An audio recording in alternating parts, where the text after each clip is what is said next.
Shalom anak-anak, selamat pagi. Hari ini kita masuk pada pelajaran 6, subtema 2, pembelajaran 1 sampai 3 dengan tema panas dan perpindahannya. Menjelaskan isi teks media cetak melalui peta konsep. Peta konsep merupakan cara untuk menyajikan ide atau informasi penting dalam bentuk cabang. Pada peta konsep, informasi penting dihubungkan dengan informasi lain yang ditulis dalam bentuk kata kunci atau gambar. Melalui peta konsep, sekumpulan data atau informasi diolah dengan cara tertentu sehingga dapat dipahami oleh pembaca. Hari ini anak-anak akan mencoba untuk membuat peta konsep dari contoh yang sudah Ibu berikan di grup ya. Cara perpindahan kalor dalam kehidupan sehari-hari. Yang pertama, konduksi. Konduksi merupakan perpindahan kalor tanpa disertai perpindahan zat perantara. Contohnya ketika tangan memegang cangkir berisi teh panas. Yang kedua, knalpot menjadi panas setelah mesin sepeda motor dihidupkan lama. Yang ketiga, tutup panci akan terasa panas saat panci digunakan untuk memasak. Perpindahan panas yang kedua adalah konveksi.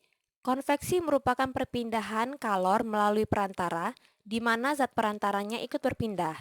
Contohnya, air yang dipanaskan di dalam panci. Ketika memanaskan air, air akan terlihat seperti diaduk. Jadi, ada perpindahan panas dari bagian bawah panci kemudian bergerak ke atas panci ketika anak-anak memanaskan air. Kemudian yang B, peristiwa angin laut dan angin darat. Yang C, sirkulasi udara yang mengalir melalui jendela karena adanya perpindahan partikel udara panas.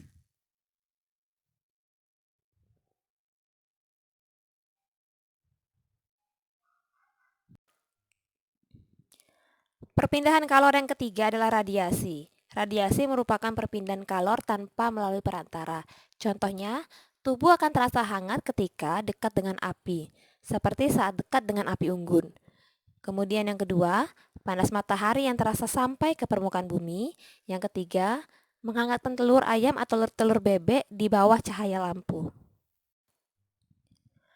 Membuat kesimpulan isi teks media cetak.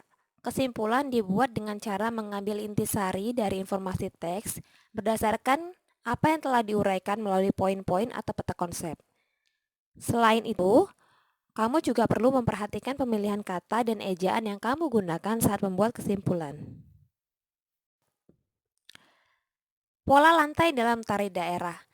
Pola lantai merupakan garis yang membentuk formasi penari saat melakukan gerak tari. Ada dua pola dasar dalam pola lantai. Yang pertama, pola lantai lurus seperti pola lantai horizontal, vertikal, diagonal, segitiga, dan zigzag. Contohnya pada tari topeng yang menggunakan pola lantai vertikal saat menari. Sedangkan pada tari pendet yang berasal dari Bali menggunakan pola lantai diagonal saat menari. Menjelaskan isi teks media cetak melalui pokok pikiran. Pokok pikiran terdapat di dalam setiap paragraf pada teks yang disajikan. Umumnya, pokok pikiran di dalam suatu paragraf terkandung dalam kalimat pokok atau kalimat utama yang berada di awal paragraf. Dengan mengetahui pokok pikiran setiap paragraf, kamu dapat menjelaskan isi teks media cetak menggunakan bahasamu sendiri. Perhatikan contoh berikut. Embun terbentuk dari proses perubahan uap-uap air menjadi titik-titik air.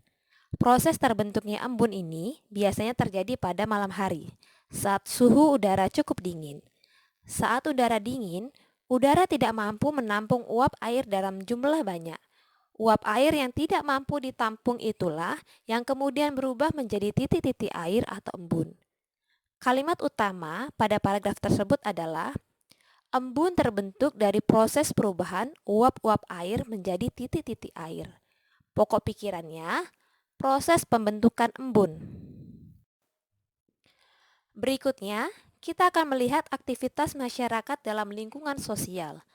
Manusia merupakan makhluk sosial yang tidak dapat hidup sendiri. Manusia harus menjalin interaksi dengan lingkungan sekitar, baik lingkungan alam maupun sosial. Interaksi antara manusia dengan lingkungan merupakan suatu hubungan timbal balik yang saling mempengaruhi. Pengaruh ini terlihat dari keberagaman aktivitas masyarakat.